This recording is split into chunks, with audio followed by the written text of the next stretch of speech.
probably more important. Brad, because Brad left everything. Anyway, Maybe Brad was mad, so. because I put that, it wasn't really just him, it was everybody. You know, a lot of the people left and didn't get the whole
Well, So uh, how is that? not fire, but EMS. As far as I know, they have So, to have it So where was the other person that they were moving there? Oh, live. I don't know. I don't know if you'll need those to we'll get the discuss date. it. Think about Yeah. that.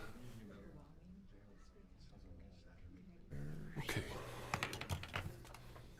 Get the Pledge of Allegiance.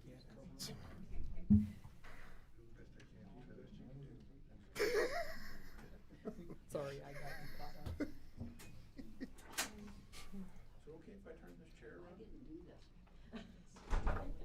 Oh, that was me.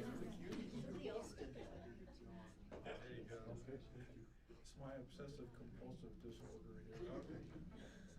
Well, anyone with OCD would walk in the room would be. All right, good morning, everybody. Today is Monday, November 8th, 2021. Welcome to Iron County Commission. I'm glad to have y'all here today. We're going to start out with an opening prayer. Opening prayer and Pledge of Allegiance. If I could ask Commissioner Wood if she'd lead us in the Pledge of Allegiance, and then I'll provide a prayer for us this morning. Follow me. I pledge allegiance to the flag of the United States of America and to the republic for which it stands, one nation under God, indivisible, with liberty and justice for all.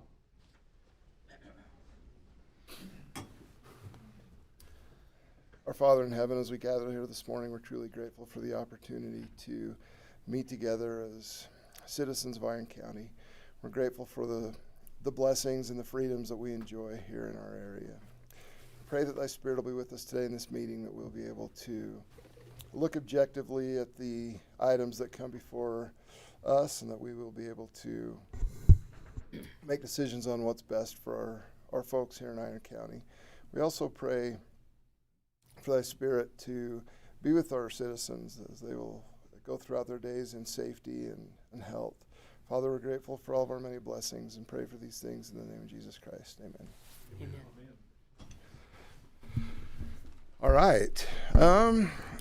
We have the minutes from last meeting, which I'm going to abstain from because I was not present at the last meeting. So,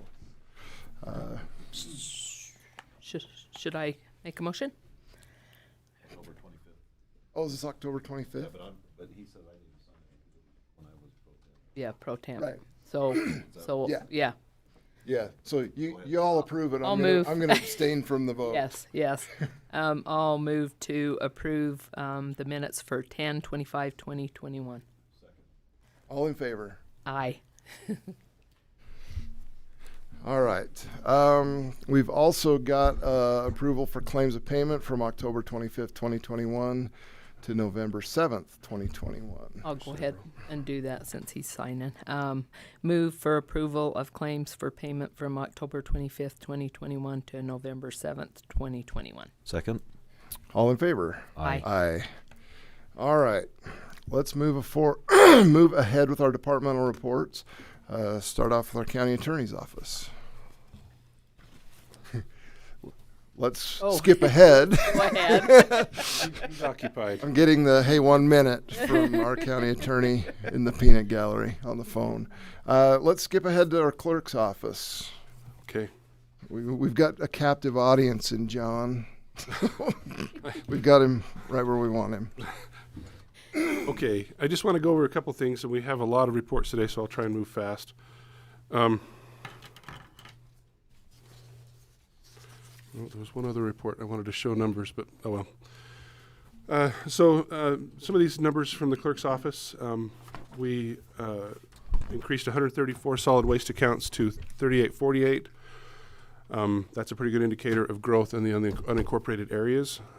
Not everyone has to get a sewer connection, but everyone in a home has to have a solid waste account. Marriage licenses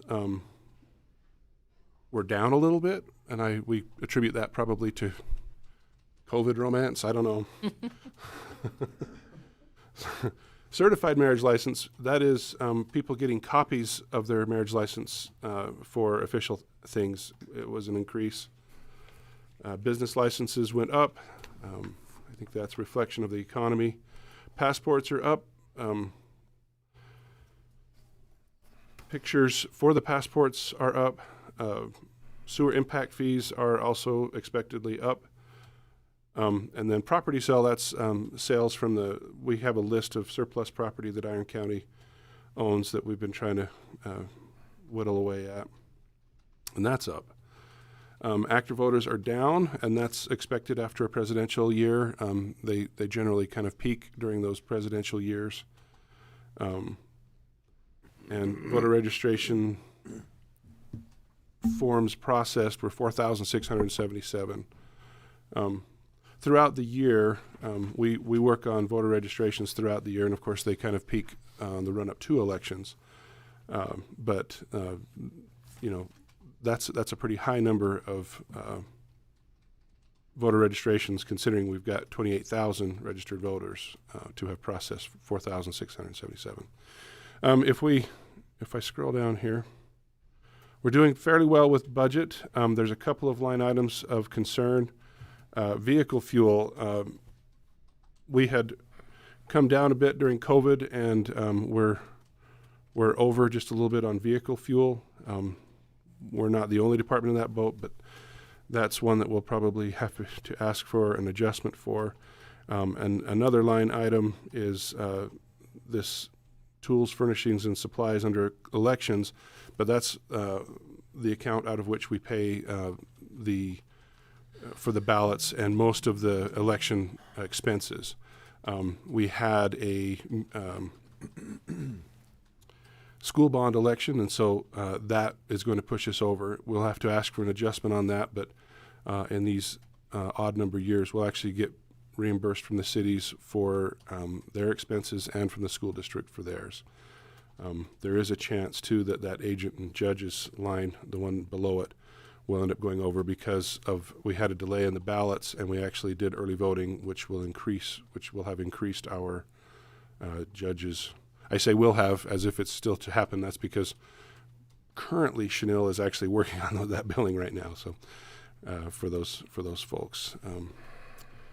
And then finally, just to talk about the municipal general, for the lateness of the ballots, it actually went fairly smoothly. We had quite a bit of ballots dropped off on election day, and we worked until about 7:30 on Wednesday after the election, and were able to get all of those processed. So now we have canvasses coming up this week, and as a reminder, election night results are never final results, and some of these races are exceptionally tight. There's the city council race in Parowan that's actually changed the lead a couple of times, but the races, the elections are finalized at the canvass, and that's when the board of canvassers, in this case, the city councils, accept those or not accept those results. So, any questions? No. Okay, that's all I have. Thank you. This is John's busy time of the year. He handles it like a champ. We appreciate all the hard work and late hours, for sure. Chad, you're back. He's back. District court going. Phone call. Sent John an email this morning, and he was good enough to cue that up. I have a hard copy for the commission as well. This is just a little snapshot of this year compared to last year, cases and how it turns out. You.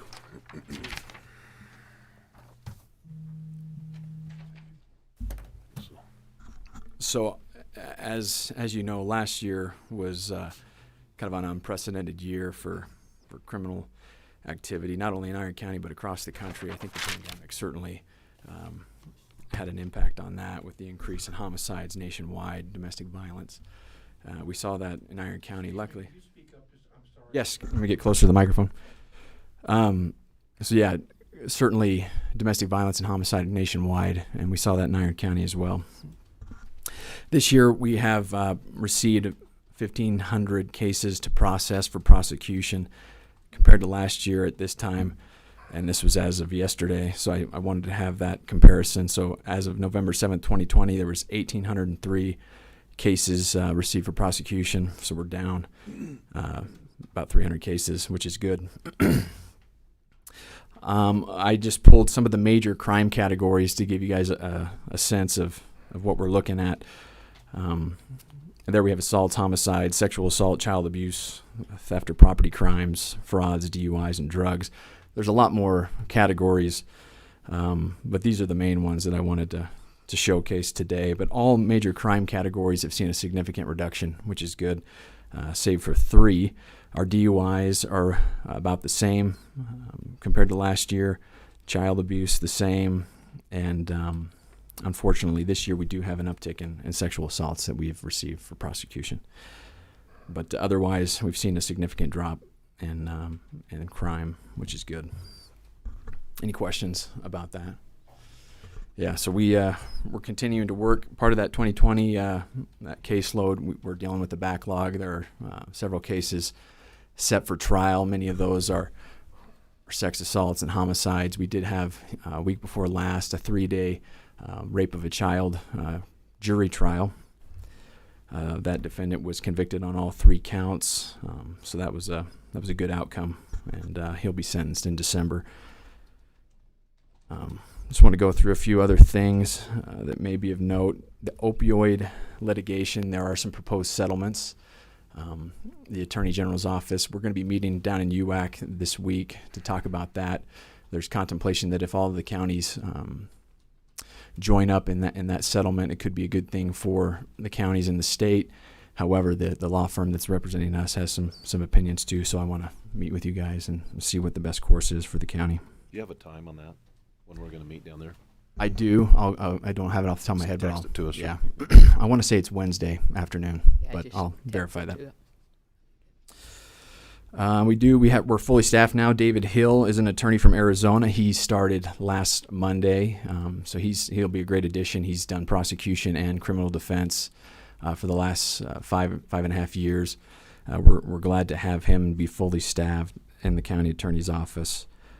That will certainly help in the caseload. We've been working in the community. We did some presentations for Canyon View High School with their Red Ribbon Week a few weeks ago. Did a presentation on sexting, sexual assault, and consent. That's one of the things that they like to have us do. We've done that for the last few years, which is good to be involved with the youth. We've done some trainings for our law enforcement stakeholders, use of force trainings that we've had attorneys go to and kind of help when there's uses of force. We try to grill them and give them that opportunity to rationalize and think through their actions. So I think that's a good use of our time and those relationships with our law enforcement partners. The budget's looking good. I don't have any concerns there. I think we're gonna come under budget. Part of that is because we were down significantly with an attorney, so that's going to be good for the budget. I have a meeting at noon today with the Attorney General's office and some of the other county attorneys throughout the state to discuss the mandate, the OSHA mandate that has been stayed. The 5th District in Texas stayed that, thankfully. There's some constitutional concerns and some statutory concerns associated with that. So we'll meet today and strategize on how to move forward. To my opinion, I know that it's shared by the commission that is an overreach and it's bad policy all around, is the vaccine mandate. Other than that, the office is doing well. Always so appreciative of the work that everybody does in the office. They got good attitudes. They show up and they get the work done. we've made some assignment changes. Sam is now the civil attorney. He is in court. We're trying to get him out of district court. He's in the office just next door. But the goal is to try and move him so that he's not having to juggle back and forth from district court or civil responsibilities. So I think that'll be effective and efficient the way we're structuring the assignments for attorneys. But other than that, we appreciate the commission's support as always. And if there's any questions, I'm happy to answer those. I have a question. Do you track suicide? I mean, we wondered how it in relation to last year and this year. Do you? I don't, but we can get those. Certainly, I think Mike probably has a. You have them. And I think, I just would be interested in, yeah. because I know that, the pandemic was hard on everyone.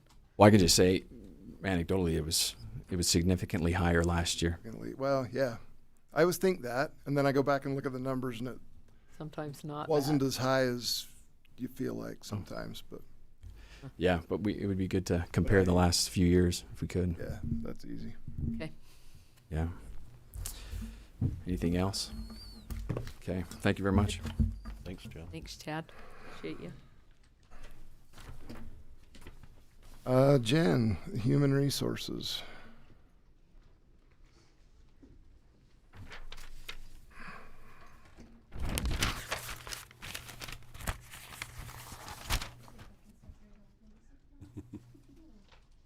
Thank you.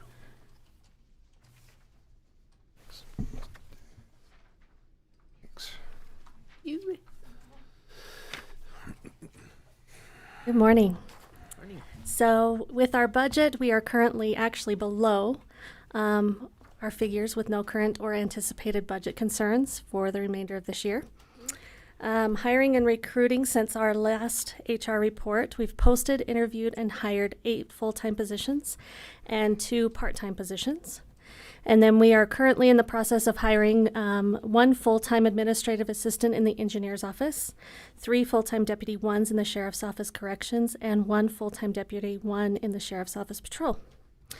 And we are not recruiting any positions right now, but I think by the end of that week that'll probably change because things change so fast.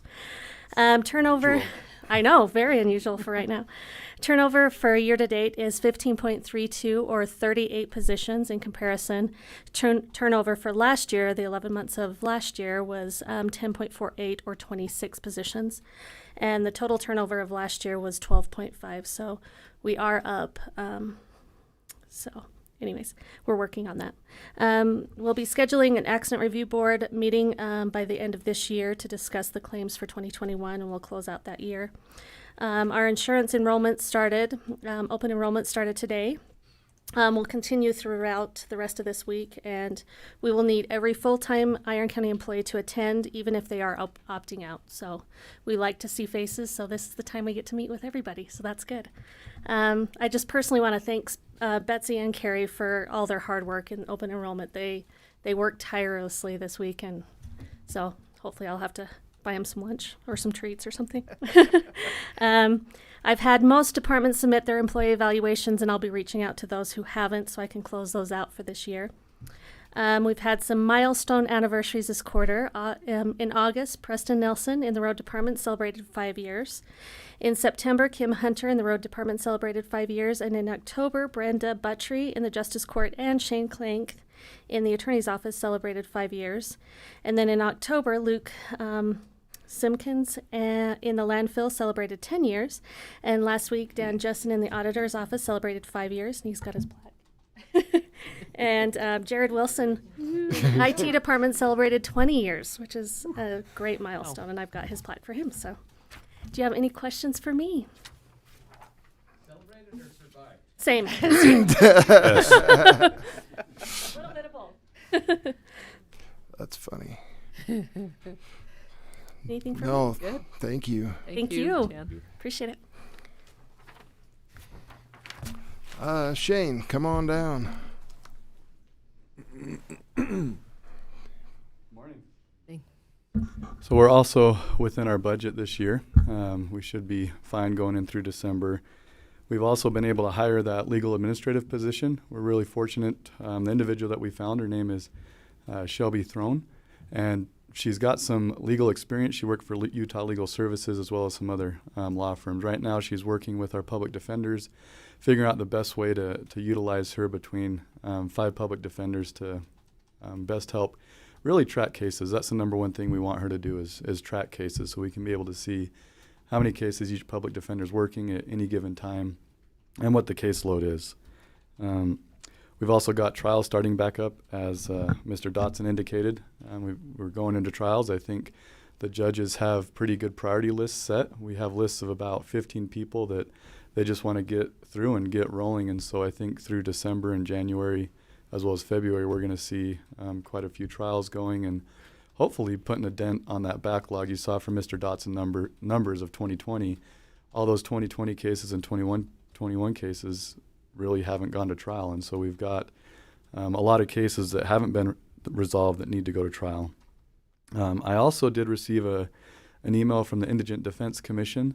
They have the option, if we want to look into it, something I can speak with Mr. Cousins about, or Commissioner Cousins, as our liaison.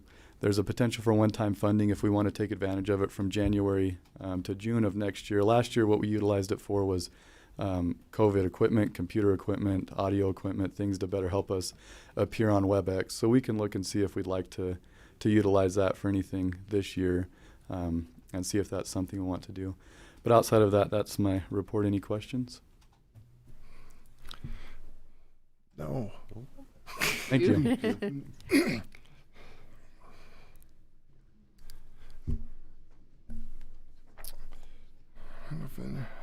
George for Emergency Management.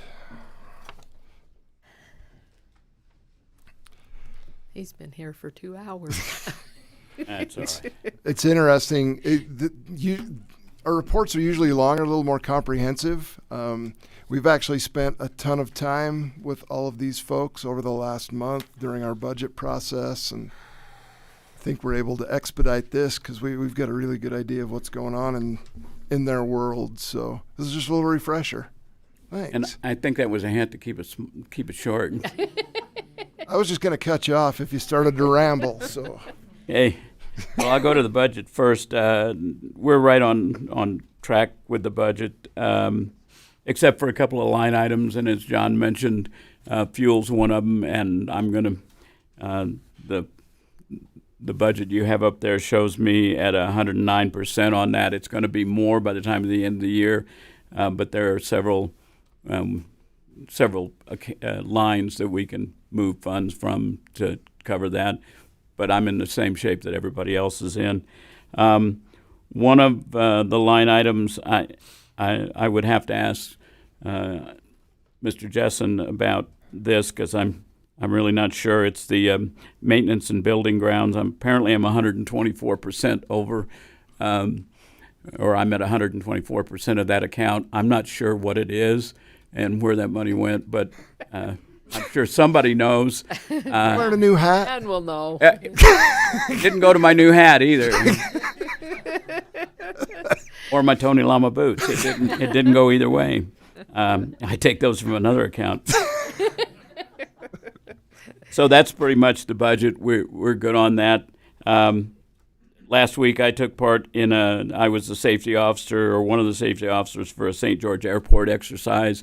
We've got our own airport exercise coming up this coming year. Every 3 years, the FAA requires the airports to do a mass casualty exercise. And so St. George asked me to come down and be one of their safety officers for that and run up to our own.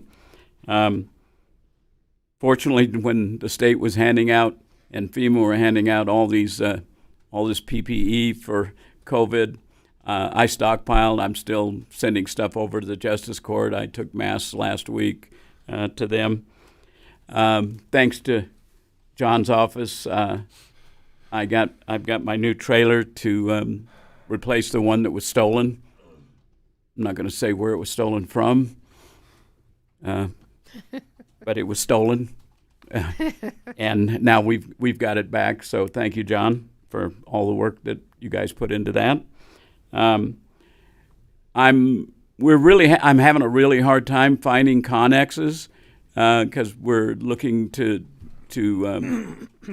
store my equipment in a out of the weather.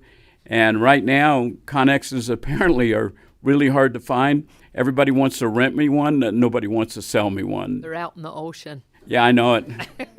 Yeah, well, we need to take a boat out there and unload a few. But I'm continuing to work on that. And if if you've got any ideas, So I talked to Mike Green over the weekend. They order a lot of product in on containers, and then they just buy it. Instead of shipping it back, they just purchase it, and the prices have come way down. okay, They're still pricey, but he said he could maybe help us out. okay, I appreciate Southwest that. Plumbing. Okay, do you want me to reach out to him or? Yeah, maybe coordinate with him.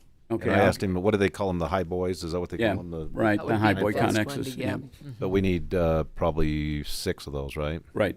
So So I'll get with you later on in the week and get that contact info. I'll send it to you. Okay. I'm working on Paraguna and Parowan's emergency operation plan. They need to update theirs, and so I'm helping them work through that process, kind of trim theirs down. We were having trouble with New Harmony.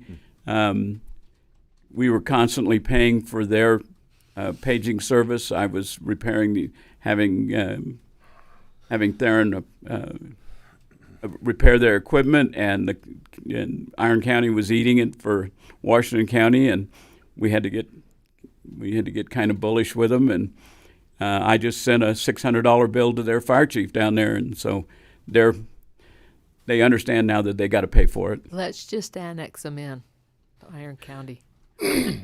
Just saying. Whatever you want to do. You're the boss.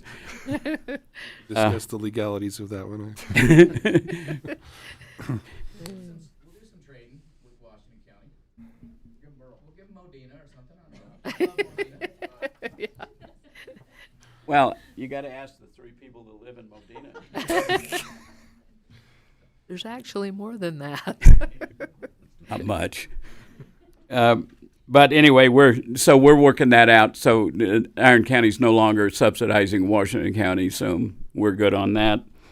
And finally, the Livestock and Heritage Show, they requested one of our hand washing stations again, so I worked that, which is fine with me because it's the only chance of the year I get to eat lamb burgers. So I stocked up on lamb burgers. So, and they seem to be good with that. So. Thank you for doing that because I'm sure they appreciated that a lot. Not a It was problem. a great event. Any questions? No. George? No. Thank you, No. George. Good. I can't. My voice is shot. I'm not sure why, but it's shot anyway. Okay. Thank you, sir. Come on down. I see you brought an entourage today. Yes, we did. It's awesome. Safety in numbers.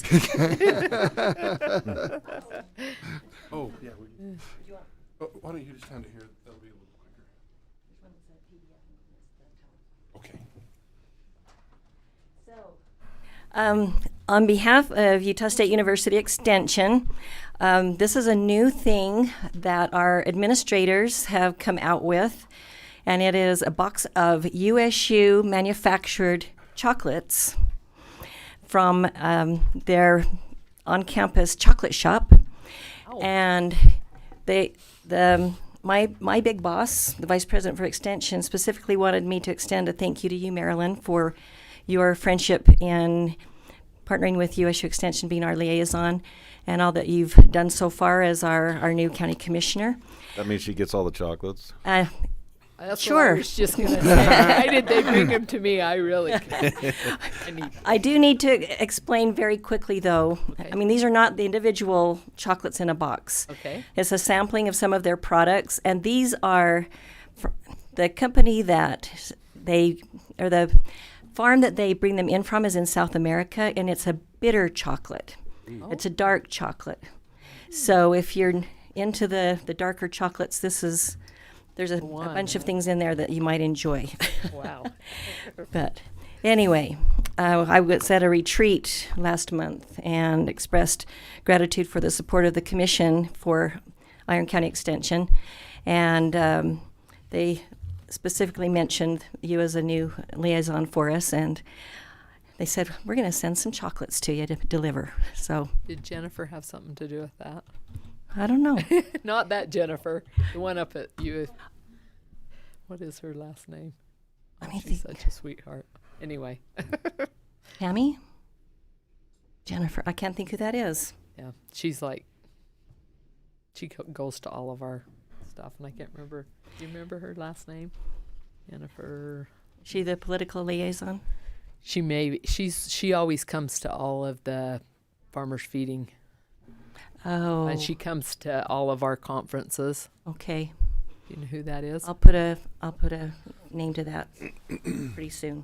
But Probably anyway, have her in my phone. I do, but this was anyway, specifically thank from you. Dr. Kenneth White, Oh, the Vice very President for nice. Extension, Well, Dean of the that's College of Agriculture up there. So cool. anyway, I did bring some people from our office. I think that because of the last several months, year, 2 years, how long has COVID been going on, that you haven't had an opportunity to meet a lot of our frontline staff. And so I wanted them to come and let you meet them. You have met Randall with our Ag and Natural Resources, but why don't you other four, would you just stand up and give them your name and who you represent? You have to speak loud so they can hear it through here. Or even just come up to the microphone. Okay. Yeah. Will you please? Otherwise, Come on, the Emma. people at home can't hear. Hi, I'm Emma. I'm the 4-H program coordinator for Iron County. Welcome.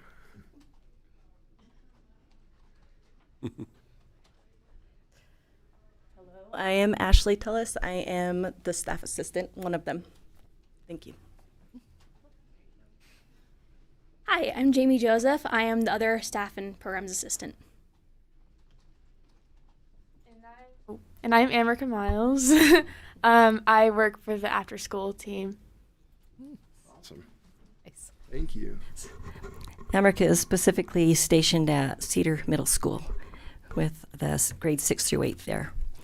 Do you want to just say hi, Randall? You're just...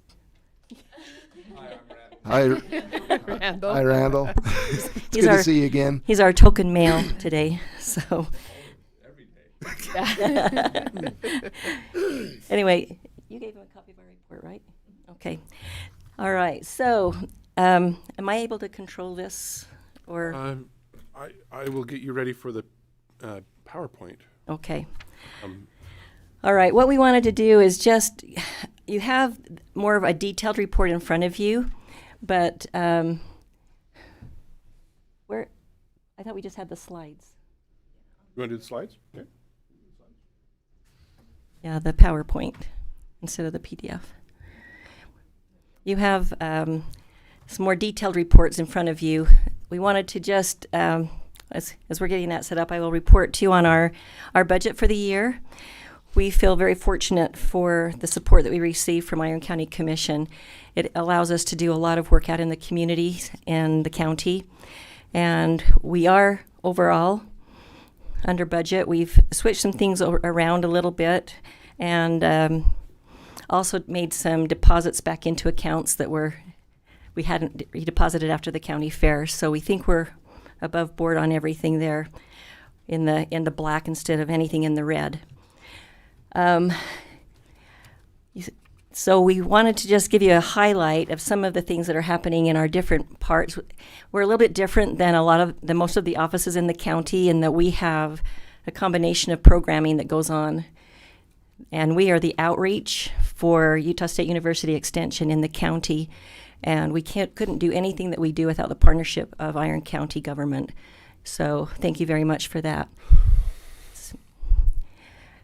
For my portion of Family and Consumer Sciences, and I also oversee the 4-H after school programming, just have 4 main areas that I have been focusing on this past year.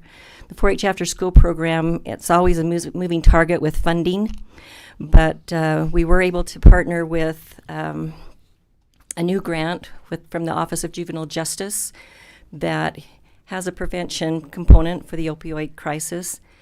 And we'll be serving 75 youth in the middle schools over the next 3 years 75, and we'll just replenish the numbers as they age out. We also have another 60,000 in our elementary school programs as well. For the Create Better Health, we're in the 60,000 range for some reason this year. That's the amount of money that we've had for our nutrition program.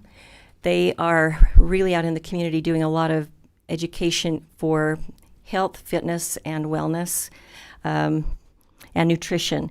They've been in the farmers market at the IFA. They've been a partner with Care and Share. They new audiences this year. They do a monthly program for the Spanish-speaking population, the Latinos in the county, that brings both adults and youth together. And then we have continued a partnership with the Paiute tribe. Now, the Paiute tribe, because of their numbers in COVID cases, we have not been able to return to in-person classes there, but we record a video once a month, and then they broadcast that over their closed-circuit TV station. And the numbers of people watching that have just soared for the number of people that we are able to reach with that monthly video program. So also in the area of food preservation, it's been virtual for me. I've supported a lot of Food Preservation 101 classes where I have both taught and answered questions. We've had people participate from not only throughout the state, but throughout the country in those classes, learning about basic food preservation. The thing that I'm most concerned about still is the loss that people are experiencing because it is still difficult to find food preservation canning jar lids.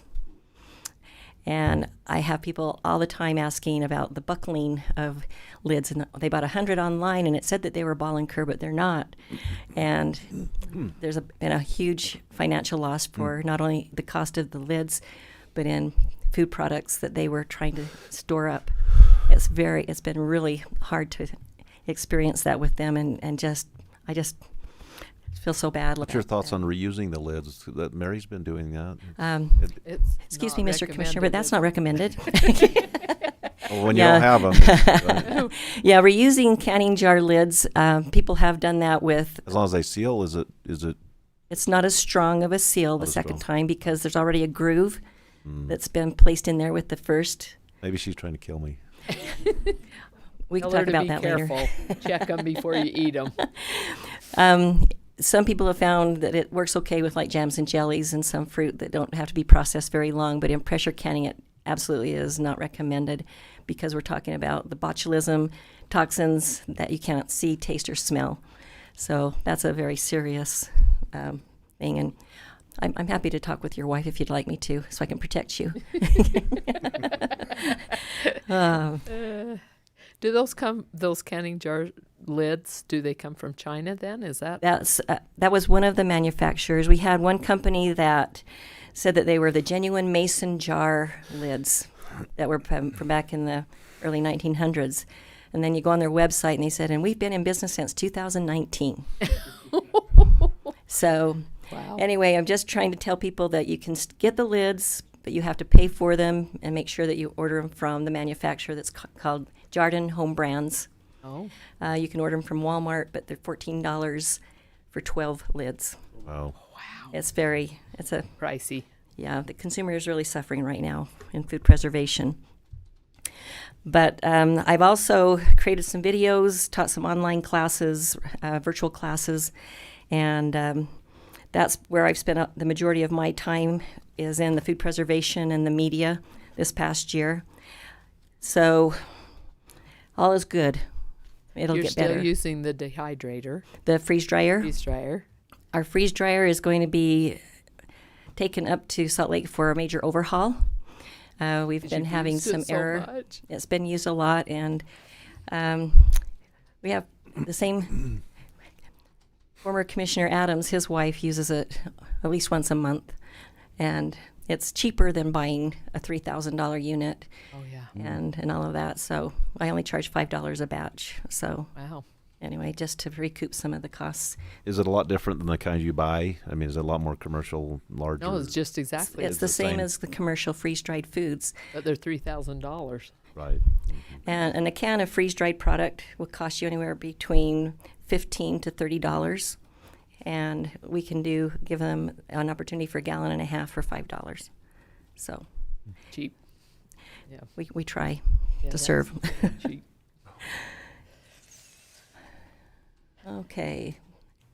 There's just some highlights. There's some sample of our freeze-dried goods, some mentoring, 4-H After School, one of my videos, and our 4-H After School, our nutrition program is called Create Better Health. That's the SNAP Ed is what we are called nationwide, working with the low-income families throughout the state. Okay, in our 4-H category, Emma is our lead for our 4-H programming, and we've also had Mike Isom and Cindy Rose join our staff. Each of them have distinct programming capabilities and expertise. So the youth service learning portion, Cindy does a major fundraiser, at least 2 a year, so that she can self-support the youth that she works with. We should have brought some Seas suckers over with us, huh? That's what they're doing now. But they do a huge yard sale, and they make thousands of dollars that support their program. So it's pretty self-sustaining. But we appreciate the addition of youth service learning to our programming. And much thanks to you, Paul, for bringing that on board for our department. Mike Isom, his specialty is in STEM education, the technology and videography, all things related to STEM. And Emma, she just does it all. And she comes in with a smile on her face every day, even if she's a little worn out, because her hours are not regular, but she's been a great addition to us as well. As far as the 4-H component from our office, and Randall's involved in this portion with the Southwest Livestock Show and Sale. That was a huge success this year. I think we had 177 4-H youth show animals, and then there were the FFA youth as well. Do you remember off the top of your head, Randall, what the sales were on that event? It was over 500,000. About $500,000, so it was a great success. Okay, questions on 4-H, what we're doing? All right, these are some of the highlights that they've done. The embryology program continues. This year, Fun. It's That's been my granddaughter right at the very front of the goats. Look at that, yes. Awesome.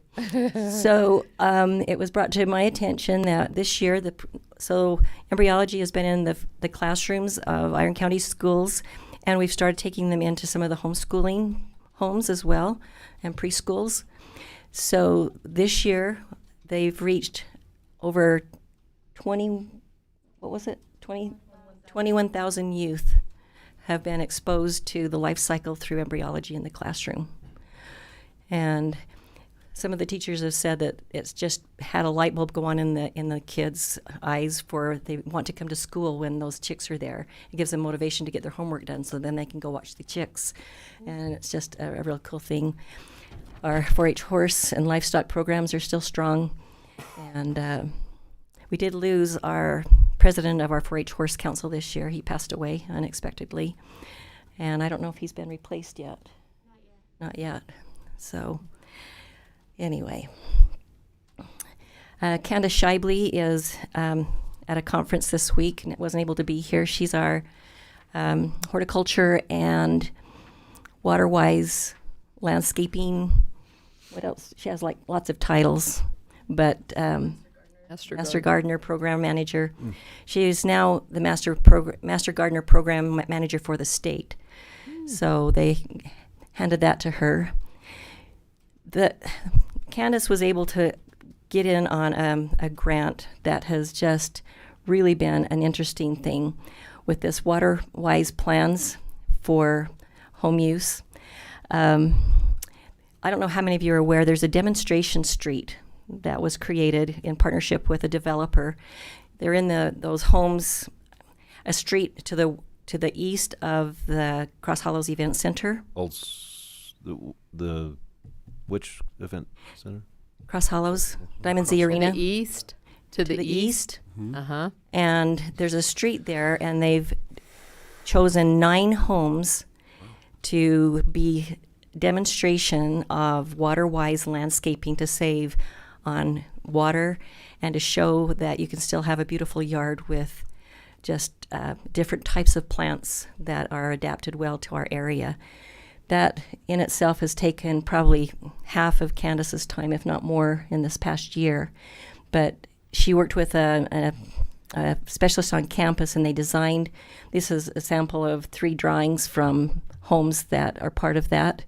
One of the homes was actually in our Festival of Homes. Oh, Parade of Homes. Parade of Homes, thank you. Yeah. So she's also been recruited to do landscaping for I think they call it the Veterans Park is the official name in Cedar City. They just barely put new plants and shrubs in that area in the last week or so. So Candace is very Paul good. helped with that. Oh, yeah. Nice. All right. Rotary Club. Yes. Did that. Yes. Okay. Let's see if I had anything else to bring up about her. I don't think so. In the Agriculture and Natural Resources, if you have any questions for any of these people, I'm happy to have them speak up. I just didn't want to take too much time today. Appreciate those that had short reports before me. But Randall, when he moved into this position about 1.5 years ago, he inherited some programming that was in place, but he has also developed his own research projects and direction that he wants to go with ag and natural resources. He's doing very well with natural resources camps that involve youth that can create future careers for young people. He is in the water-wise business as well, but for the farming and ranching that goes on in our area with a lot of water probes that are installed for farmers to know how much they use and helping them get more use out of the water that they do have. And then he's also taken over the management for the Cedar Mountain Initiative that has been in operation for, I don't know, maybe 20 years. And it's a line item with the state legislature. But Randall is the manager of that project, and he and his committee provide mini grants for a lot of projects. And how many graduate student projects did you say? 3 currently right now. So graduate student projects that can turn into their thesis and other things for helping them to graduate. It's very impactful.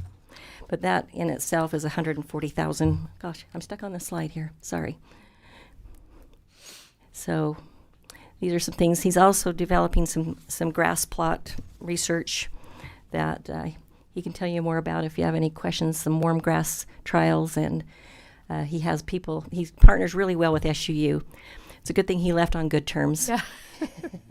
That partnership continues. So that's our report. If there are any questions, I'd be happy to answer those for you. Has your cleaning been any better?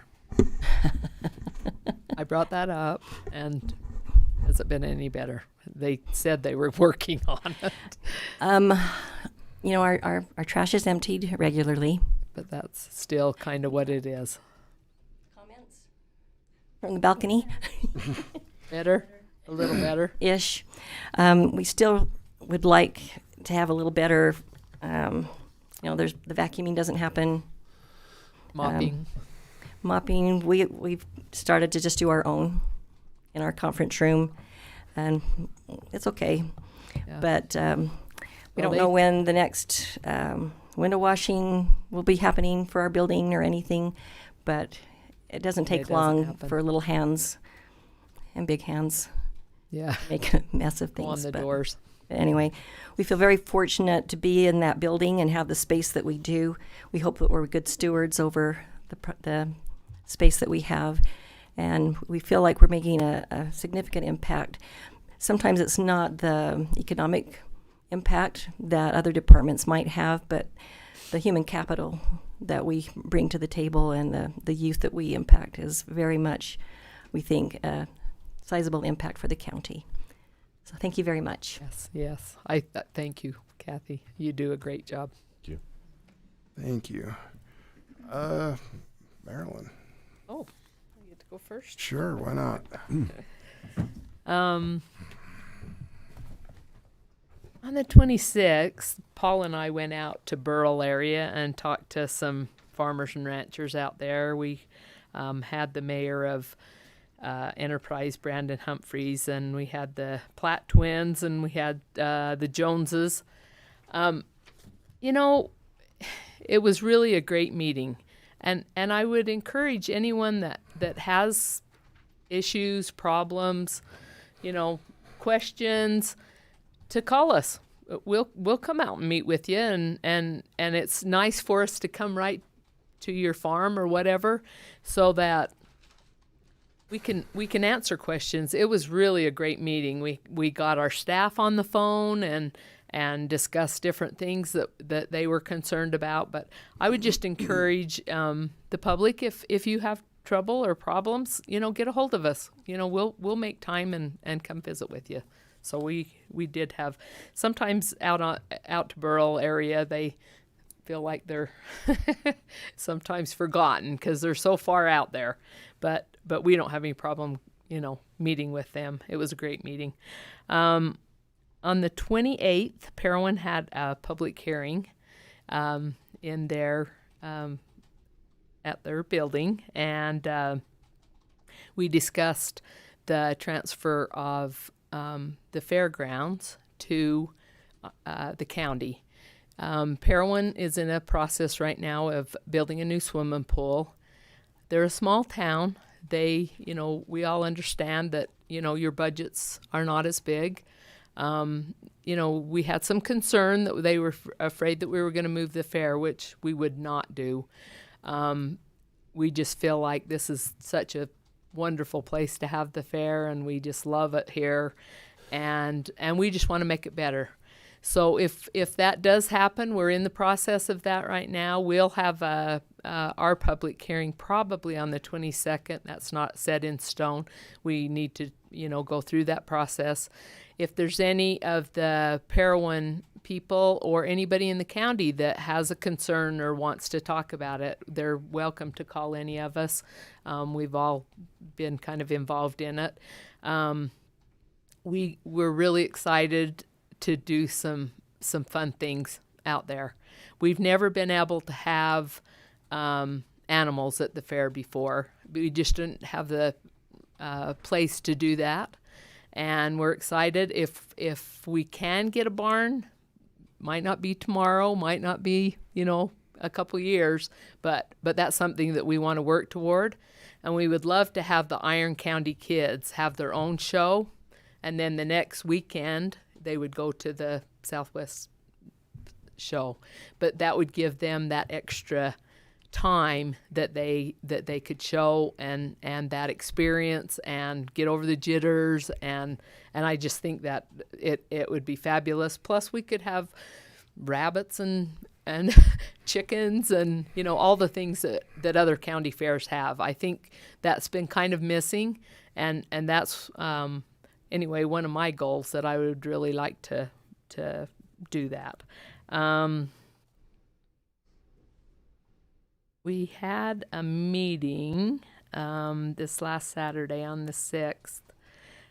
It was not a public hearing. It was just an informational meeting about the gel that we're pursuing. Our gel is the oldest gel in operation in Utah, and it has a lot of issues that we're looking. You know, and the other thing is our footprint there, we cannot expand, and we're overflowing. So it's something that's overdue, and we need to do. So we're working through that process, and sometimes it's hard because in the political world, you have to do everything, you have to have your public hearings, and sometimes you have to do things so that it doesn't disrupt what you're doing. And so that part is a little bit hard sometimes. And we want to be as transparent as we can. That's part of our job, transparency. And also with the fairgrounds, we're trying to work through it legally so that we didn't get in trouble with, because you can only do it certain ways, the way that the law allows us to. So as we go through these processes, please bear with us and come to us and ask questions and visit with us. We're totally available to do that, and we'd love to do that. We had a Zoom call with Inland Port, but I'm sure Mike's going to talk about that because he's been working on that a lot. So let you go. Commissioner Wood mentions a couple things but she covered it well. I just want to thank Dan Jessen, our auditor, for the presentation he did Saturday at 5:00, and it's very informative, and I know he's spent a lot of time on that, and I appreciate him doing that.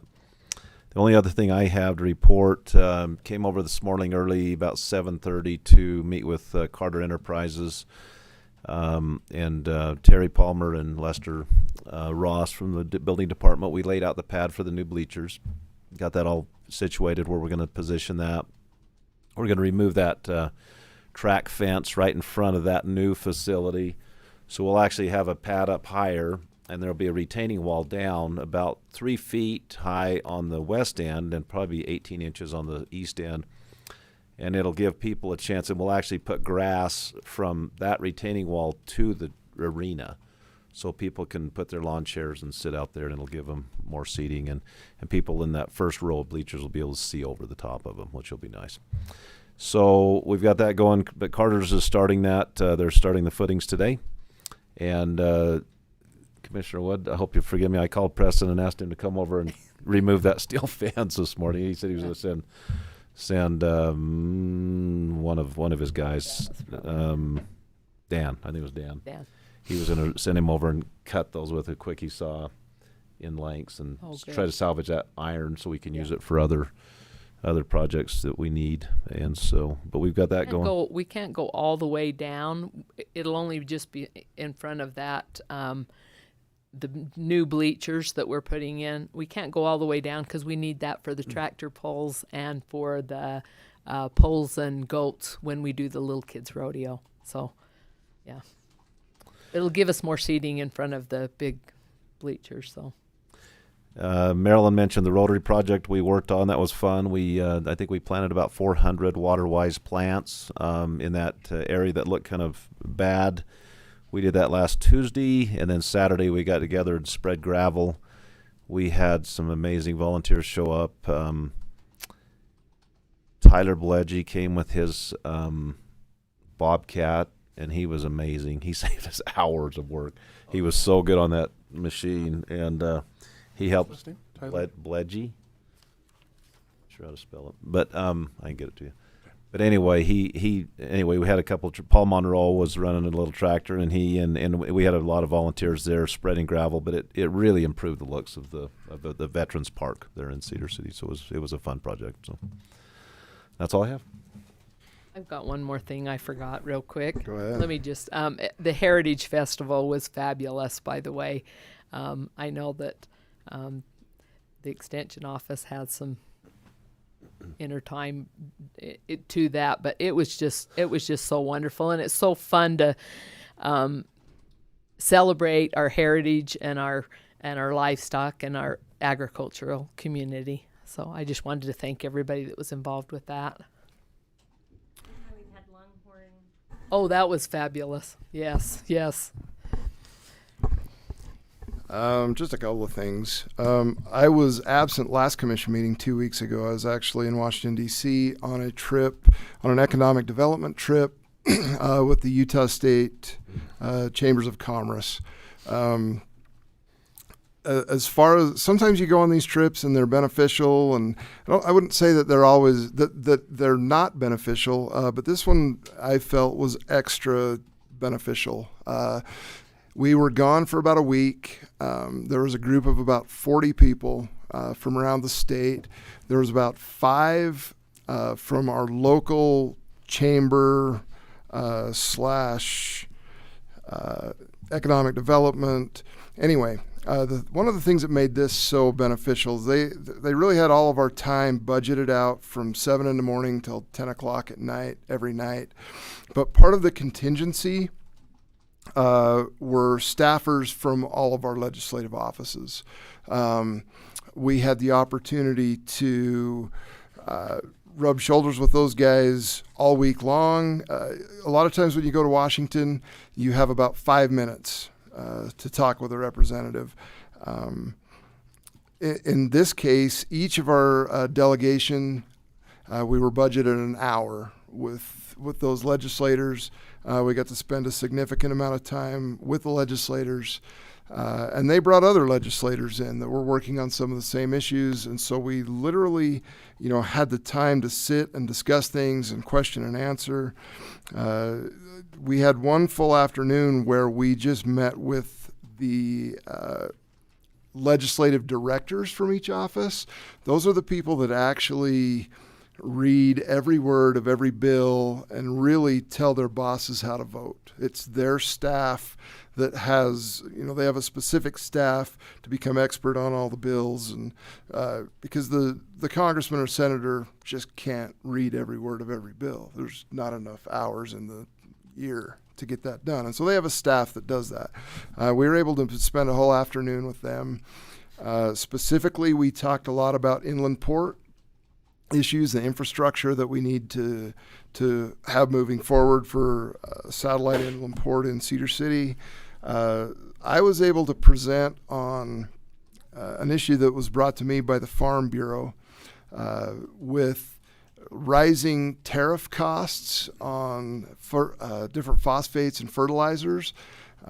Just to give you an example of how that has a local edge to it, IFA stocks enough fertilizer, to simplify it, to provide every farmer in the region all of the fertilizer they need for a year. They keep a continuous stock of that.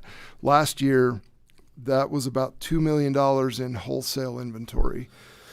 Because of some tariffs levied against some Russian companies, some other offshore companies, which were absolutely necessary and fair, an unintended consequence that resulted from that was an increase from that wholesale cost to Intermountain farmers of $2 million going up to $10 million.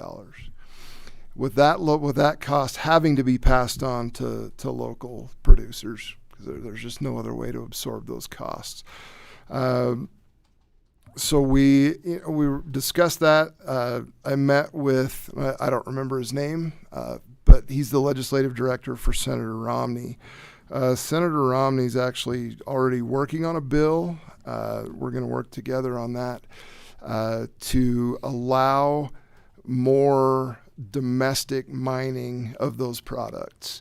Right now, the reason that we have to rely on China and Russia is because mining opportunities for those products that we have here in the United States have been shut down. So we're working on opening those mining opportunities back up so that we're not so reliant on foreign materials, which we were doing good until a year ago, and now we're not. So that's a really unintended consequence. That's really going to hurt local producers. Just touch on inland port just briefly, and we've talked about this a lot. I'm not going to go into a lot of detail, but we've had inland port discussions for really the last several years. It's really only been within the last month that I feel like those discussions are not a pie in the sky discussion anymore, but they're actual boots on the ground. We're moving forward with some things. Danny Stewart from Economic Development's hiding out in the back, and we'll talk about this a lot more in an upcoming agenda item. But I want to thank Danny and his office for being the boots on the ground and the point on this inland port discussion, and it's really pretty exciting, the things that are moving forward. So that's that. There's a whole lot of other stuff going on. We're over time. Let's start up at quarter after on our 10 o'clock calendar. That gives us like 7 minutes to get a couple of things done. I've got an IT issue I got to iron out really quick, and let's come back at quarter after.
No, that was just about those positions. Okay. I thought that would be We're live now, so.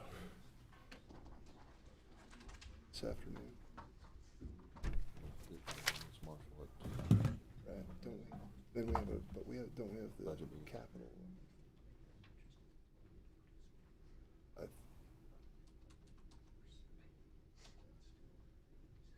All right.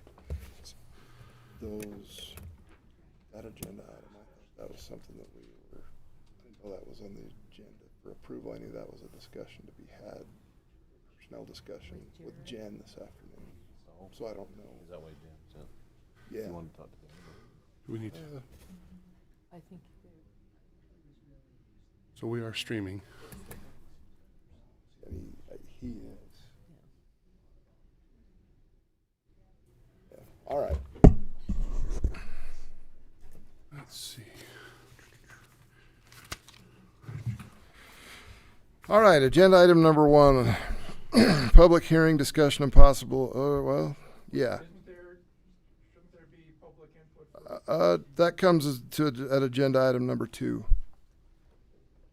Public comment. which usually we do it first. Not always. Not always. It's somewhere in the agenda. So when we advertise for a public hearing, we advertise for a specific time, and that's why, in this case, the public hearing is first. 10 o'clock, Yeah. Yeah. We are a little after 10 Late. o'clock. We're a little late. But yeah, that's the reason for that. So there will be public comment, but there's also a public hearing for this particular minor lot subdivision. Yeah. That's the reason. So agenda item number 1. It's item number 2. It's item number 2. 2 is public comment. Okay. Thank you. Public hearing, discussion, and possible approval of the Coyote Ranch minor subdivision, 1 lot located at 364 East, 33,000 North in Parowan. It's approximately 20 acres, and the legal description is included in the agenda. Mr. Erickson. Good morning, Commissioners. This is unfortunately one of those situations that timing wasn't very favorable for the people. And this has been before the Planning Commission and received a favorable recommendation for approval. This is a 20-acre parcel out in the Parowan Valley.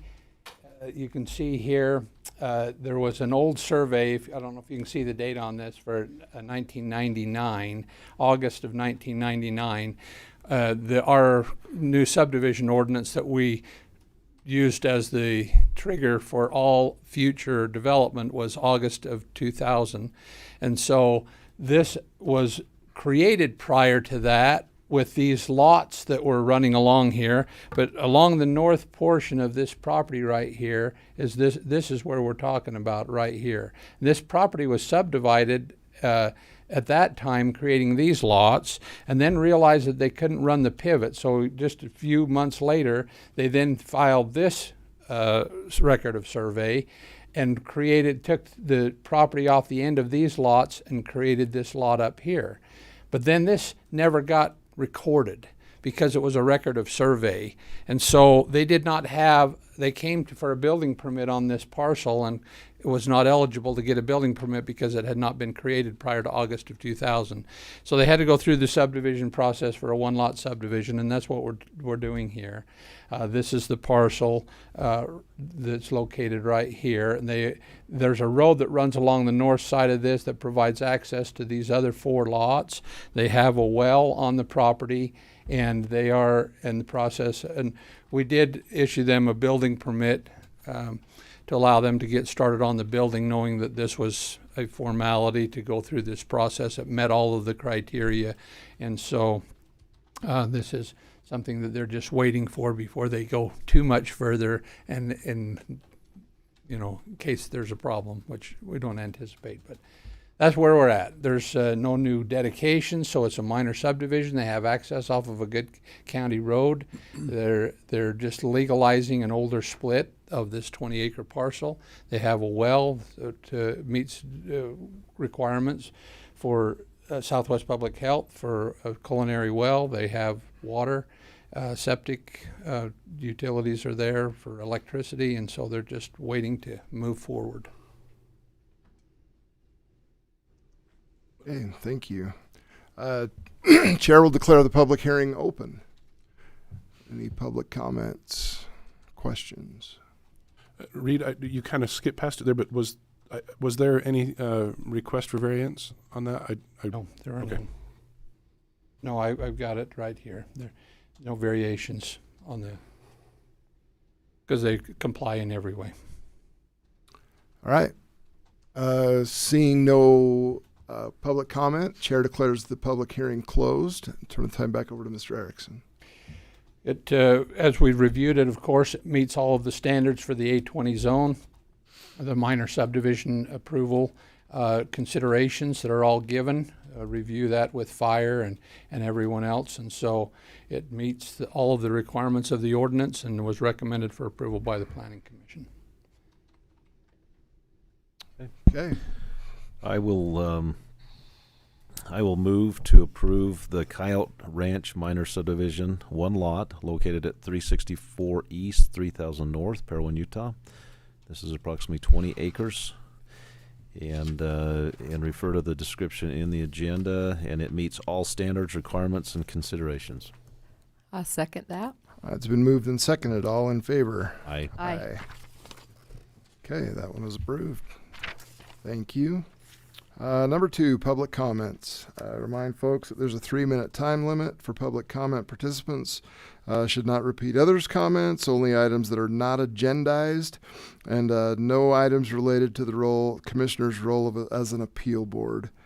Comments should be directed to the commission, and no attacks on other folks' character. So, come on down. Good morning. My name is Volney Morin, and I think I can comply with all of the conditions that you just set forth. Several months ago, as I recall, this commission created a subcommittee which was to evaluate, as I recall, federal and state regulations that might violate the Constitution. And I'm extremely concerned about executive overreach at the federal level with a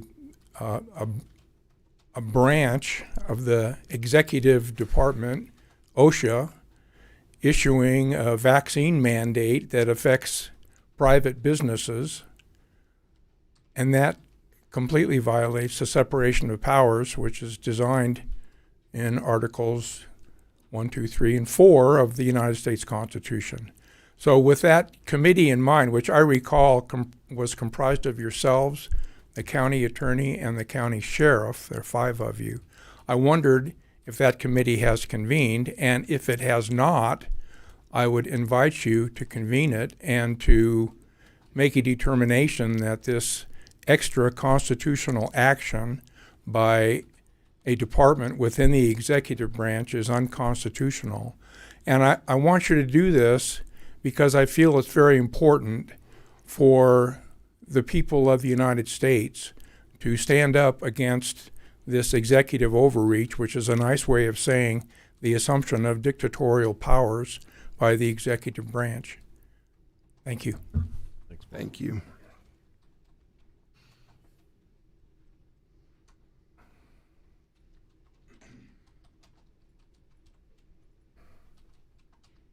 My name is Wayne Pressgrove. I'm the proverbial thorn in your side. We haven't seen you for a while, though. Where you been?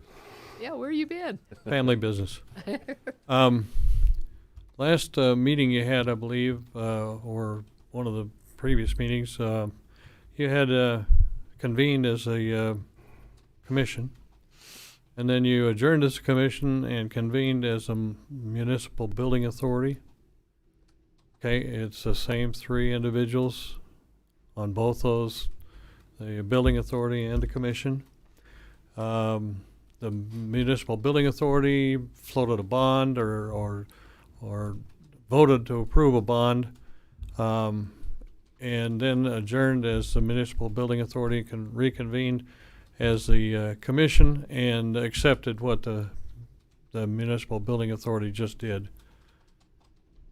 The idea behind having 3 or 4 different entities that the commission, all 3 of you, are part and parcel of those different commissions, is to circumvent some of the rules and regulations pertaining to who is responsible for repaying the bond. That to me is inappropriate. That we should establish another entity so that we can circumvent the rules that apply to the previous entity. It's kind of like the fox guarding the hen house. It does not have the lack of appearance of evil when the same individuals are on several different committees, and the only reason that those other committees or entities have been established is to circumvent a rule or regulation from one of the other entities that they are responsible for. I think that you need to sit down and start looking at all of the different committees. I know of at least 3: the commission, the municipal building authority, and the county, whatever number 2. Then I can't SD remember. number 2. Mm-hmm. Yeah. I suggest you start looking into why these other entities exist and what the reasoning is, and if the reasoning is so that other entities that you are can circumvent a rule or a regulation that you have as that entity, then it's inappropriate. And I suggest you look it over and see where it's in poor taste at the minimum to do business that way. Thank you.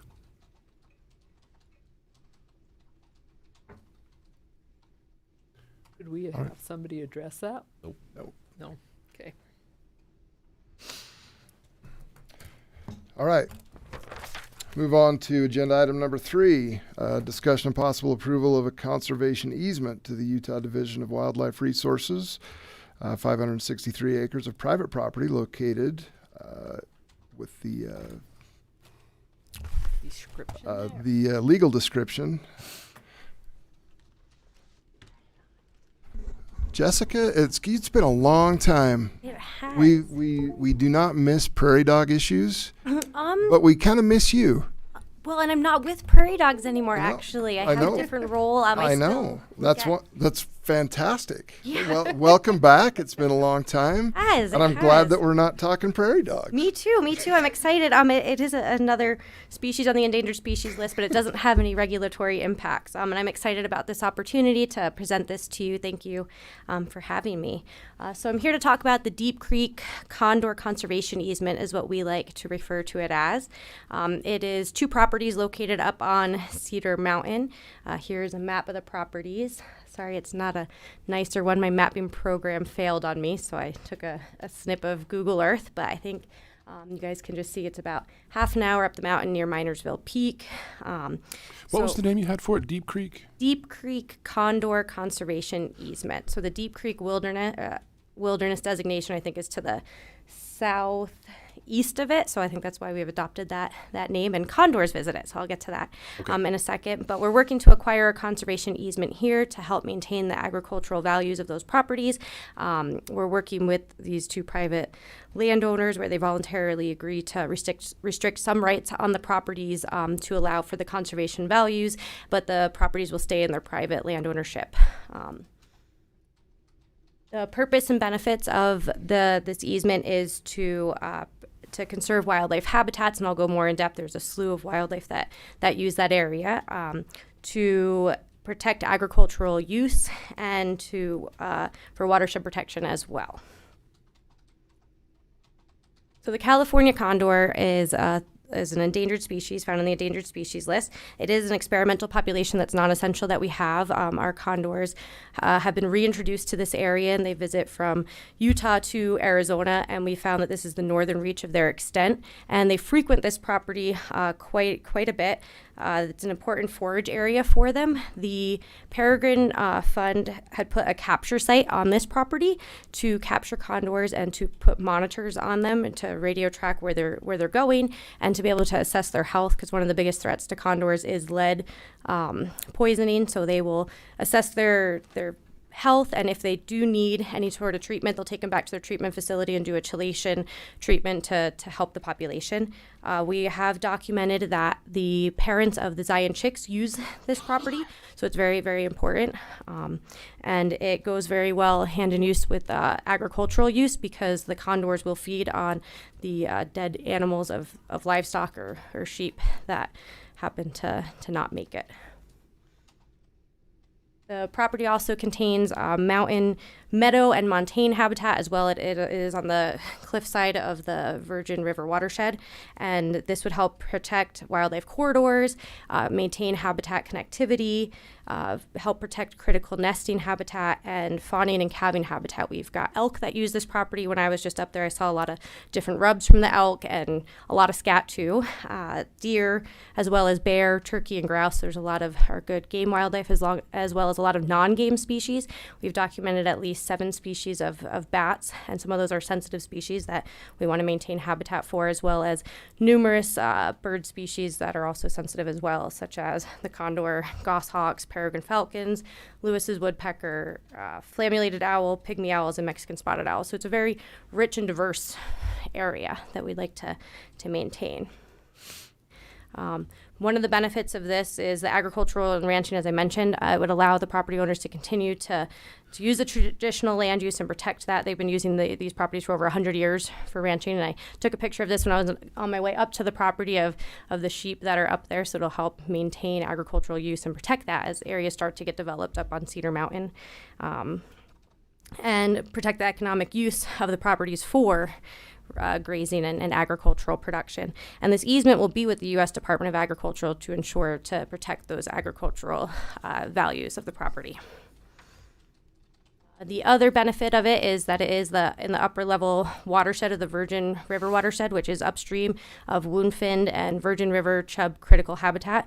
I know that's more down in Washington County, but still the headwaters are up where we are, so we can do what we can to help be good neighbors and protect the connectivity there, to help make sure that the headwaters are pollutant free, maintaining this in a natural open space, help maintain water quality, that's what I just mentioned, and maintain long-term river processes, channel formation, sediment flows by protecting the upper reaches of the watershed. There has been a lot of support for the project. We got funding for these properties to put the conservation easement on through the Lee Ray McAllister Critical Lands Conservation Fund and through Section 6 U.S. Fish and Wildlife Service Cooperative Endangered Species Fund grants, and that's with the California condor benefits there, protecting critical habitat. We're working with the Willie landowners. We have the partnerships with the Utah Department of Agriculture to ensure the agricultural values of the property. The Peregrine Fund will continue to use their facility that they set up there to capture condors and do treatments and health assessments, and then the partnership with the agricultural users. We've had previous support letters from the Virgin River program with that tie to the Virgin River watershed, Peregrine Fund, Utah state representatives, and previous Iron County Commission. So we are looking to request support for this project and a support letter if that is possible. That is it. Thank you. I have a question about those. So were those brought in? Were they introduced?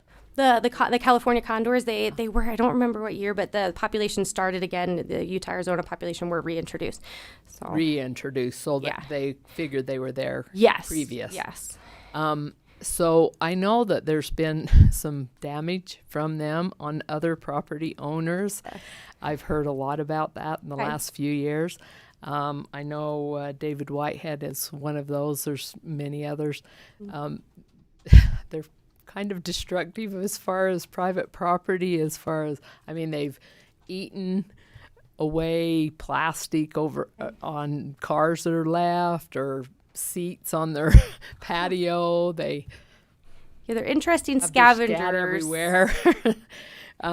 Is there anything for those people to recoup any of their losses That with? is a great question. There is nothing that I am aware of, but I can look into that. I know that our office has fielded some calls, and we've gone out to try to politely haze, since it is a listed species. That's the way I like to put it. But I can look into that to see what I'd be might interested be available. in what they've, if they've done anything to mitigate some of those damage loss from, for private property owners.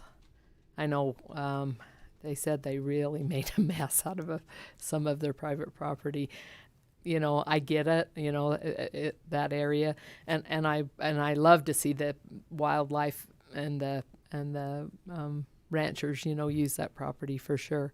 So is it owned by, still owned privately, and it's just a conservation? Yep, we're still in the process of getting the conservation easement through. We hope to close in December. So the it's Clarks just lease that, is that right? I believe so. That's what I last saw. At least I saw that in a previous support letter. I'm not too familiar with who's leasing it right now, but the properties will still remain. They're two different property owners, and they'll remain in their ownership. So, and then the agreement with the Department of Ag would be to continue the agricultural use. So, which I love that. Yeah. Thank you. I don't have any questions. Any questions? I guess we'll make a motion on that. Yeah, call for a I'll motion. move for approval of the conservation easement to the Utah Division of Wildlife Resources, the DNR, 563 acres of private property located on the description there. Second. All in favor? Aye. Aye. Okay. Great. It's approved. Thank you very much. I Thank appreciate you. that, and I'll follow up with an email. Okay, I to you appreciate on that. Yeah. Okay, thanks. Yeah, I've got it.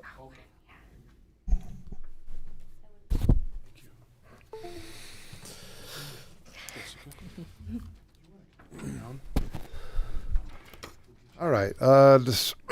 Number 4. Discussion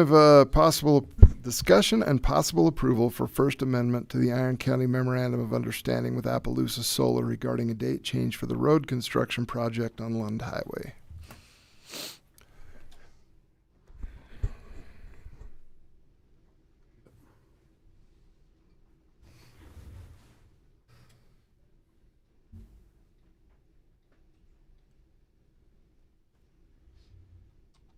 This is, you'll recall, a previous agreement that we had signed with Appaloosa Solar LLC to do road improvements on Lund Highway. The date on that agreement was for them to have it done by the end of this year, by January 1st, 2022. That's not going to happen, and so this is simply an extension of that timeline for 6 months. So I'll just review briefly. This is the section of the road that it is located on where the oil ends right now. You can see on this part is right here at 6600 North is where the oil ends. And so it'll be chip sealed by the developer of the solar project. This is the solar layout, and you can see right here the entrance to the property is the same entrance that they used for the Three Peaks solar project that was done a number of years ago. So they're just simply wrapping around this. This was a 100 megawatt plant. This will be a 200 megawatt plant, so it's twice as large. But their location of entry is very similar. So if I go back here, you can see that their entry is within this first phase of the chip sealing and bringing it up to county road standards. So I think they thought in the process, in all fairness to them, that the road was in pretty good shape. They could just go out there and blade it up a little bit and lay the chip seal on. When they got to it and realized that the road wasn't in as good a shape, and the county engineer and the road department evaluated that and determined that there needed to be some road base in, there needed to be some widening, there needed to be some work done with culverts, that they just weren't able to get that done in this time frame. So the idea was for them to entirely do phase 1. The county over the next year during 2022, so it would be finished by the January 1st of 2023, would do the second leg right there in purple. The third leg, which each of these first two legs are like 1.4 miles, and then the third leg is just a little over 1 mile, which the parties in this agreement, which is Iron County and Appaloosa Solar, will work together on a subsequent agreement determining who does what, whether they just pay and we do it or they have some of their equipment. Well, that's yet to be determined. We'll do the third leg. And then the fourth leg, which is of interest to see for everyone to have done, goes up to the Gap Road or Horse Hollow Road that comes off of there. And that is what we would try to get done with partnering with other solar developers in that area. We have at least 2 other projects right now that are kind of been talking on both sides of the road here. Appaloosa Solar 1 is what's approved, and they're building around the current project. Then they also have plans for another large one further north, and then there's some plans for some other ones on the west side right here. And so we would work with them and helping them help us participate in the rest of the paving out to, I say paving, chip sealing, and building the road up to the county chip seal standard out to the Gap Road. So again, this is just a simplification of an amendment that just extends the date to July 1st, 2022. So 6 months. Gives the applicants the opportunity. So they're planning on having someone haul that gravel on and fix. They have a contract with Are we still Sonev gonna Construction. do- We or won't is be the doing county- any of the work We're not going to itself. do any of that work then. No, they're building the road up. We may be still doing the chip sealing. That's what I but wondered. Yeah, that's Preston to be mentioned determined that. next spring when they're ready, and if we can do it and it works out with us, we will. If not, they'll pay someone else to do it. Okay. So if we do it, they'll pay us. Correct. If we do it, they'll pay us for the chips and the oil and what it takes for us to lay it.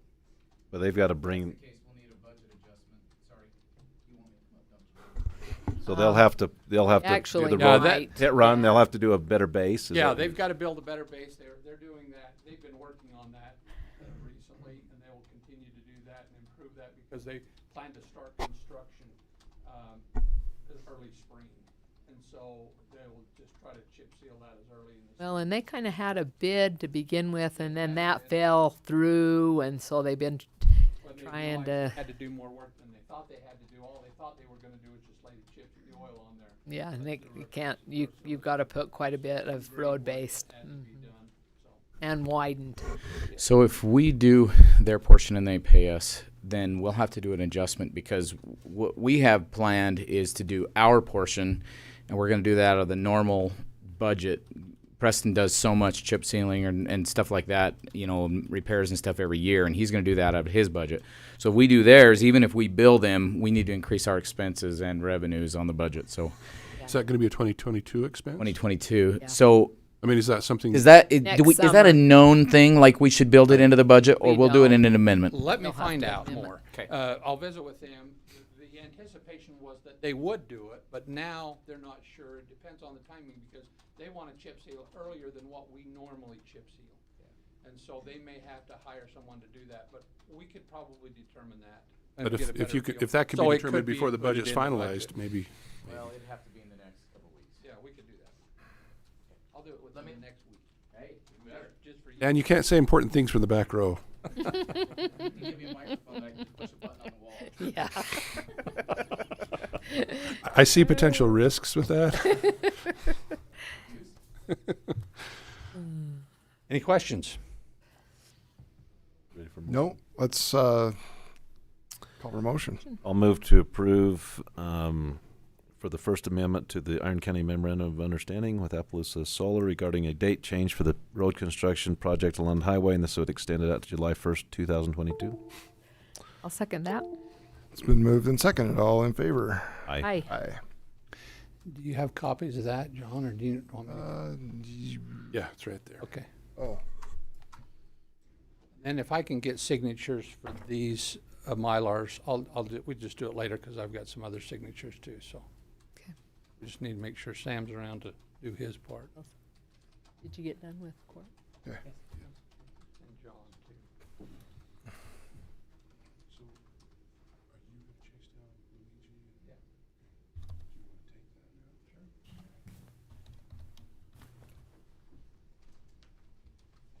Mike, do you wanna do this now, Mr. Blake?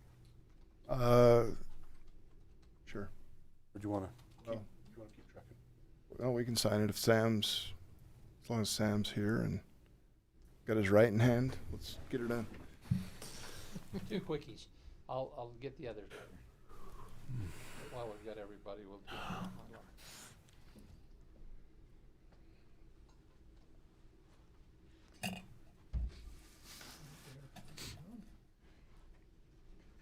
don't you just go all John Hancock on it?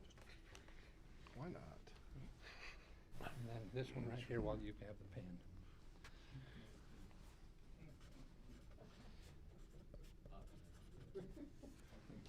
Grazie.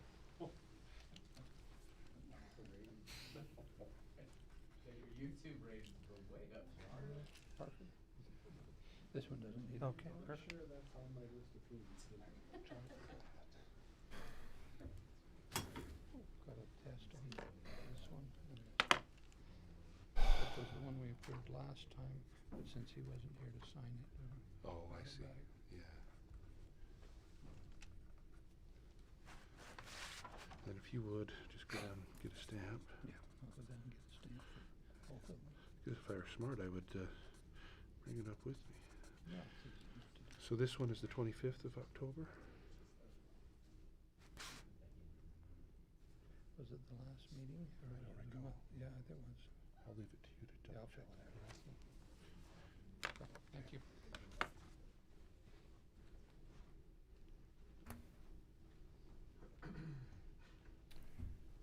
All right. Move on to number 5, Danny Stewart. Discussion and approval of a memorandum of understanding between Iron County and Fiddler's Canyon LLC, potentially submitting a joint application to the Utah Inland Port Authority for approval of a project area plan and related items. Morning, Commissioners. It's good to see you. Thanks for having me this morning. Just very brief background on this, and you're aware of this, but just for the record, this is something we've been working on for a very long time, and it's exciting to get to this point today. We've had an understanding for decades, really, that one of the most valuable economic resources we have in the county is that rail spur that comes in from London to Cedar City, and you add that with the proximity to major western markets via I-15, and it really is tremendously beneficial to us. It's the reason we have a lot of the manufacturers that we have here in Cedar City is because of that. One thing that we've been learning over numerous years as well is it's one thing to be able to serve those companies that come in and build next to the rail, be able to receive raw materials, build their products and ship them out via I-15. But there is so much need for other products to be able to get on there, not the types of things that you need daily or multiple times a week like these manufacturers, but for lumber companies, steel companies, our hay growers, other people to be able to get commodities on and off the rail would be a tremendous boost to us. And we've been having these discussions with the Utah Inland Port since day one, in fact, since before they were made official, and we're excited to bring this agenda item today. I think this represents moving forward in a real way, even though this is a non-binding memo of understanding. Essentially what we're looking at today is property that's been discussed with Utah Inland Port Authority to be able to load gypsum, coal, other mineral products in large scale and get them on the rail and out to markets, wherever they may be. There's about 280, give or take, 8 acres that's just south of Wecco on Iron Springs Road. The owner is Fiddler's Canyon LLC. That stretch is, there's been a design for an oval track system that has been reviewed by Union Pacific, and the MOU would be entered in between Iron County, Fiddler's Canyon LLC, to consider developing that sort of a layout to be able to get those products on the rail. This MOU is just basically saying we officially want to start having these discussions, and as part of that discussion, a potential creation of a project area there, similar to the creation of project areas that we've done for solar projects. The Utah Inland Port Authority has received funding from the Utah legislature. It's been placed in what is called an infrastructure bank. If once a project area is created there, then we can negotiate with the Inland Port Authority for financing to help get construction going on the infrastructure for that type of load-out facility. So the agreement before you today is just, yes, we would like to begin having these discussions with the property owner, with Utah Inland Port Authority, to see how that pans out. Hopefully you've had a chance to read through that. It's quite general, but it's non-binding. It's in place for 90 days officially. It goes out of effect whenever we decide, or after 180 days if nothing has happened on that. But do you have any other questions about this agreement? No. Well, it's exciting. Yeah, it's Yeah, exciting. This is really this takes it from the pie in the sky discussion to we've formalized something to be able to move forward. So exactly awesome. Again, thanks for all your work and coordination with the folks at the port. And well, we're very appreciative of the Inland Port Authority, and they've been excited for potential here in Iron County and for other locations throughout the state. And by putting this memo of understanding in place, this really puts us ahead of any other locations and helps the Inland Port Authority to establish their process to be able to do this in the creation of a statewide port system. The exciting thing that I think is our businesses. Our businesses are pushing this forward and making us go with them, and that part is really exciting to me. It really these is. Private businesses, and it'll benefit a lot of businesses, not just the few that are, I mean, when you build it, they will come, and I think that it's going to just explode. I'm really excited about Exactly. I get calls almost weekly, and have been for several years, of businesses who just need to get something on or off the rail, but they don't need that facility built on the rail. And we've never been able to offer that, and this is the beginning steps to help those things come to pass. So we're very, very excited. It is really exciting. Thank you. Okay, yeah, call for a motion on number 8, or excuse me, number 5. I'll move for approval of a memorandum on understanding between Iron County and Fiddler's Canyon LLC, potentially submitting a joint application to the Utah Inland Port Authority for approval of a project area plan and related items. All in favor? Aye. Aye.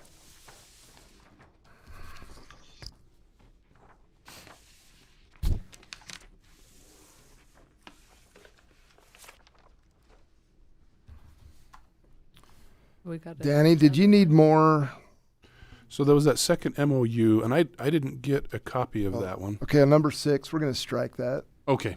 We've had that conversation Okay, before. That I one's was not not in that that one. one's Okay. not quite ready to go. So number Okay, number so 6, we're we'll do that next time. Okay. yeah, it should be I'll ready. apologize. We I just didn't need to get a know couple that of was- details okay. worked out on that. Okay. All right. All right. Very So good. did you need these signed as well? The ones that you handed me? Yeah, those are copies that I'll need signatures Okay. for. So you can just get those to John, and I can. Yeah. We'll work through those.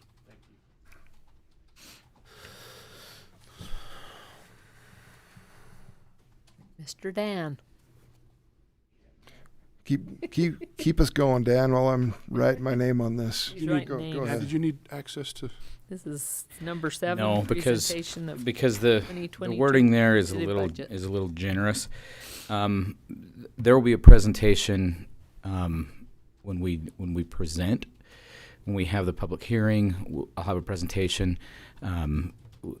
The tentative budget has to be filed on November 1st, and it is. So I like to bring it up in the meeting to let the public know that the tentative budget, which is tentative, has been filed. It is more under construction than normal at this point. Normally I like to have everything mostly tied into a bow. There's always items that we're working through before the final budget is presented, public hearing is received, and votes are taken.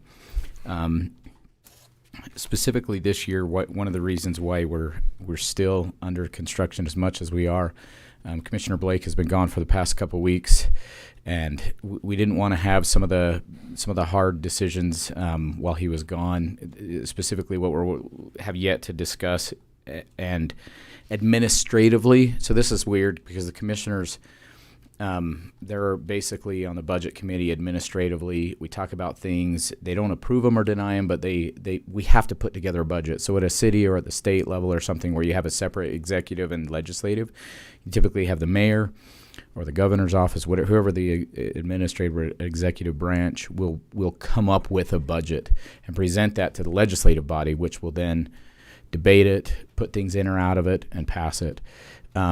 So the commissioners do that with myself. We have budget hearings. They meet. What they haven't yet met to talk about is approving or denying the big ticket items that have been requested in all the departmental budget hearings. The cars, trucks, buildings, one-time purchases that are larger than $5,000, things of that nature. They also haven't talked about the personnel requests that were made. Add a person, take somebody from part-time to full-time, raises, those types of personnel decisions haven't yet been discussed. We allow those to be presented in the budget hearings, give the commissioners time to think. A lot of times there's a lot of additional questions that need to be detailed before they make a decision on those things to put it in or out of the budget. So we haven't done those because we didn't want to do them without one of our commissioners here. And but we'll be doing those very shortly.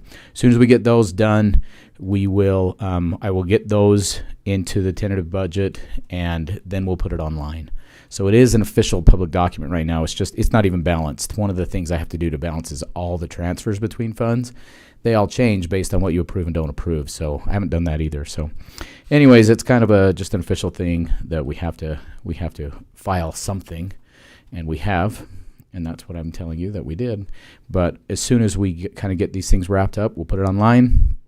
Public has a couple weeks to look at it before they come in. They can call my office, ask questions.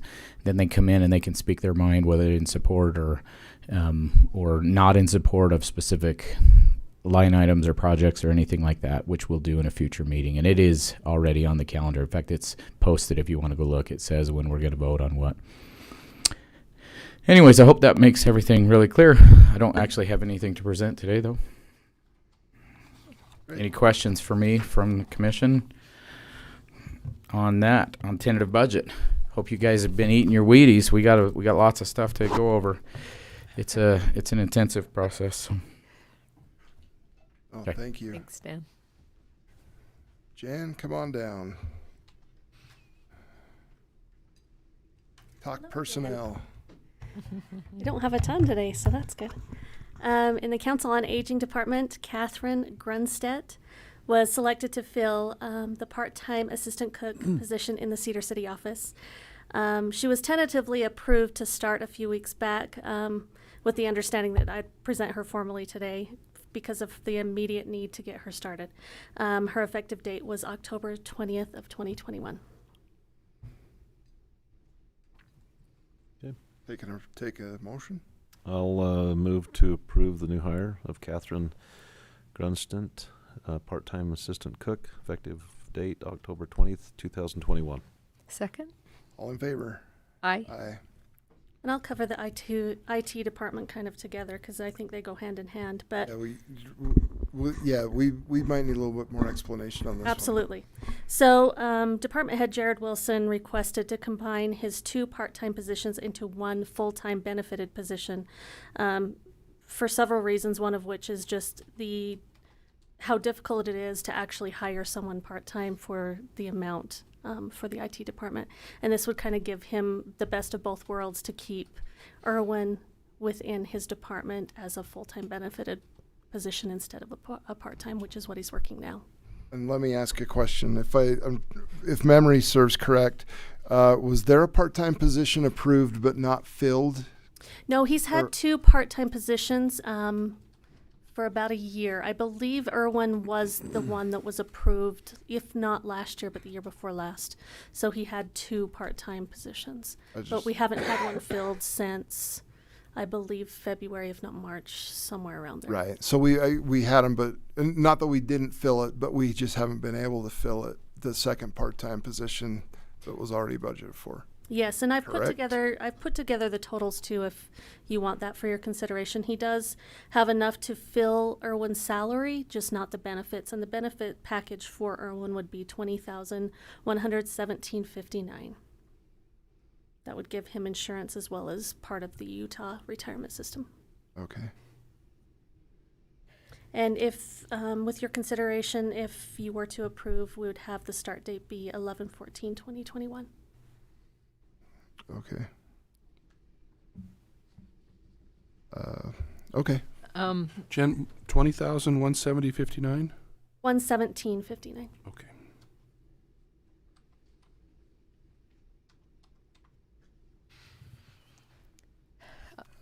I've always voiced my opinion on this. I think, and even though it costs us more, I think full-time employees are usually better employees than part-time employees come and go so much, and it's so hard, and when we have to train them and all of that, sometimes it's just, actually in the long run, it's better to do it that way with a full-time employee. Well, Dan very graciously moved end of our budget hearing to this process. I was in DC for a week, and then I was on vacation with my family for a week, which was fan-freaking-tastic. So I'm having to get off the beach in my mind and back to business. But this, before I left, I met with Jared pretty comprehensively about this issue, and it have an opportunity to keep a really good employee,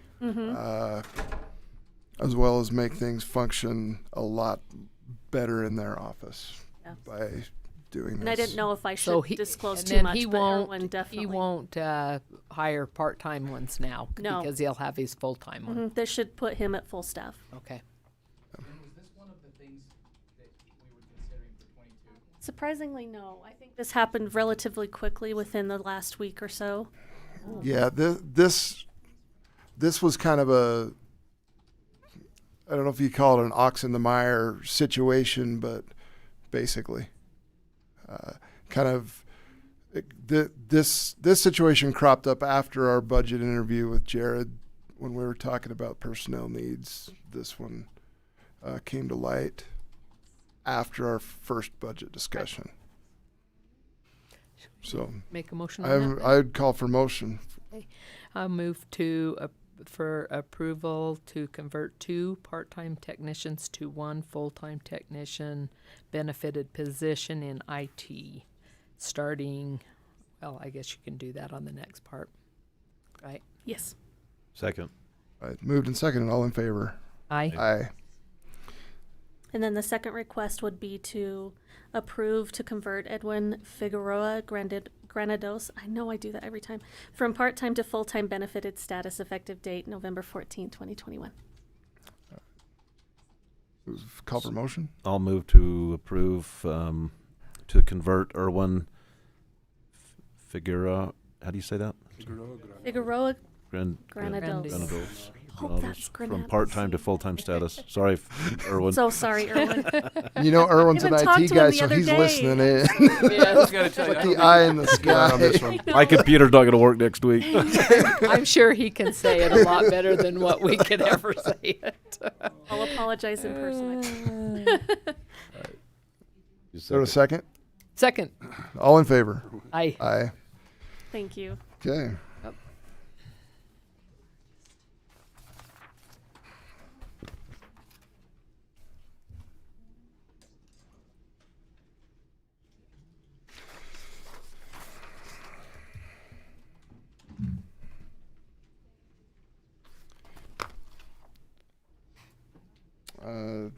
Anything else? I don't see. Oh, there we go. I was like, I know prairie dogs and boards are on their non-delegated items. They got pushed down there. They went to the next page. Any question?